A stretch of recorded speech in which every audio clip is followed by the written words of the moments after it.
जब किसी के अधिकारों की बात आती है तो भारत में कानूनी लड़ाई कैसे लड़ी जाती है। मतलब न्याय पाने के लिए कानून हमें कौन कौन से टूल्स यानी कि औजार देता है। आज हम इन्हीं कानूनी औजारों को एक एक करके समझने की कोशिश करेंगे।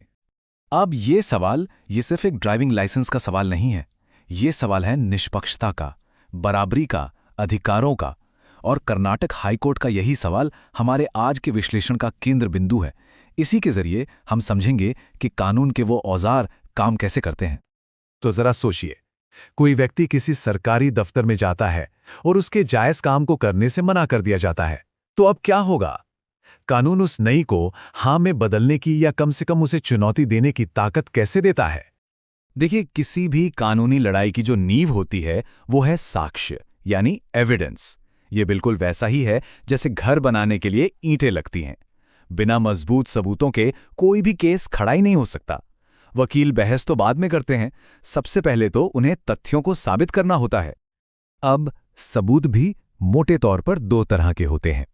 एक होता है डायरेक्ट एविडेंस यानी प्रत्यक्ष साक्ष्य। ये सीधा सीधा किसी बात को साबित करता है, जैसे किसी ने अपनी आंखों से कुछ होते हुए देखा हो। और दूसरा होता है सर्कमस्टेंशियल एविडेंस यानी परिस्थितिजन्य साक्ष्य, जहां अलग अलग सुरागों और परिस्थितियों को जोड़कर एक नतीजे पर पहुंचा जाता है। यहां एक दिलचस्प बात है, ज्यादातर मामलों में, चाहे वो कोई सिविल मामला हो जैसे प्रॉपर्टी का विवाद या फिर कोई क्रिमिनल केस, सबूत के नियम लगभग एक जैसे ही रहते हैं। लेकिन हां, कुछ जरूरी अपवाद भी हैं, जैसे कन्फेशन यानी इकबालिया बयान के नियम सिर्फ क्रिमिनल केस में होते हैं। और एक सिद्धांत है एस्टॉपल का, जो सिर्फ सिविल मामलों पर लागू होता है। इस पर हम आगे बात करेंगे। तो चलिए वापस कर्नाटक के उस ड्राइविंग लाइसेंस वाले मामले पर लौटते हैं। जब एक सरकारी दफ्तर अपना काम करने से मना कर दे, तब कानून के तरकश से एक बहुत ही शक्तिशाली तीर निकलता है। इस औजार का नाम है परमादेश रिट या वृट ऑफ मैंडेमस। ये कोई मामूली अर्जी नहीं होती है। ये अदालत का एक सीधा आदेश होता है जो किसी भी सरकारी अधिकारी या संस्था को ये कहता है कि आप अपना वो काम कीजिए जो करना आपका कर्तव्य है। ये जवाबदेही तय करने का एक बहुत ही पावरफुल तरीका है। तो आखिर ये रेट जारी क्यों की जाती है? इसका मकसद एक ही है, न्याय। ये तब इस्तेमाल होती है जब किसी का कोई कानूनी अधिकार तो है, लेकिन उसे लागू करवाने का कोई और सीधा रास्ता मौजूद नहीं है। मतलब ये न्याय का एक बहुत जरूरी उपाय है। और ये बात बहुत ही शानदार तरीके से दिखाती है कि हमारा सिस्टम कैसे काम करना चाहिए। सुप्रीम कोर्ट ने मनोहर लाल केस में एकदम साफ कर दिया था कि एक अधिकारी को अपने विवेक का, अपनी समझ का इस्तेमाल करना चाहिए। वो सिर्फ इसलिए किसी बड़े अफसर के आदेश का पालन नहीं कर सकता क्योंकि उसे ऊपर से ऐसा करने को कहा गया है। इसका मतलब एकदम साफ है। राज्य सरकार पॉलिसी बना सकती है, नियम बना सकती है, लेकिन वो किसी स्थानीय आरटीओ को यह हुक्म नहीं दे सकती कि फला व्यक्ति के लाइसेंस आवेदन को स्वीकार करो या खारिज कर दो। वो फैसला आखिरकार उस स्थानीय अधिकारी को ही अपने विवेक से करना होगा। अब आते हैं एक और कानूनी औजार पर जो सीधे सीधे निष्पक्षता से जुड़ा है। सवाल यह है कि क्या कानून किसी को अपना वादा निभाने के लिए मजबूर कर सकता है? इसका जवाब एक और बहुत शक्तिशाली सिद्धांत में छिपा है।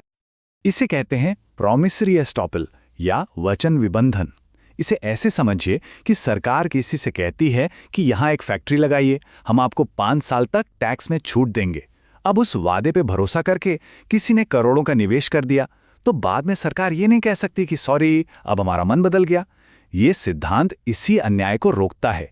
ये फेयरनेस का नियम है। लेकिन हाँ, इसकी भी एक सीमा है।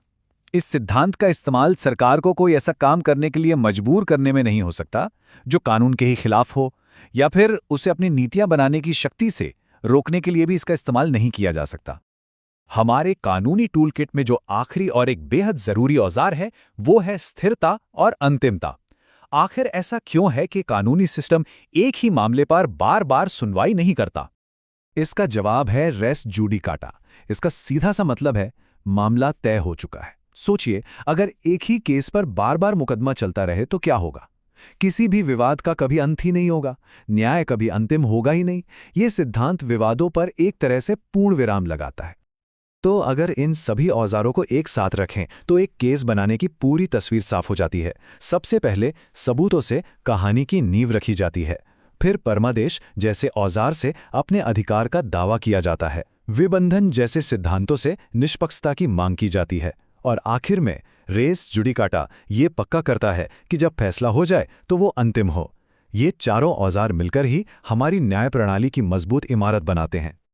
और अंत में एक सवाल ये उठता है कि अगर कानून के ये सारे नियम और प्रक्रियाएं ही एक निष्पक्ष समाज का आधार हैं, तो जब इन्हीं नियमों को नज़रअंदाज किया जाता है तो इसका हमारे न्याय पर और हमारे समाज पर क्या असर पड़ता है?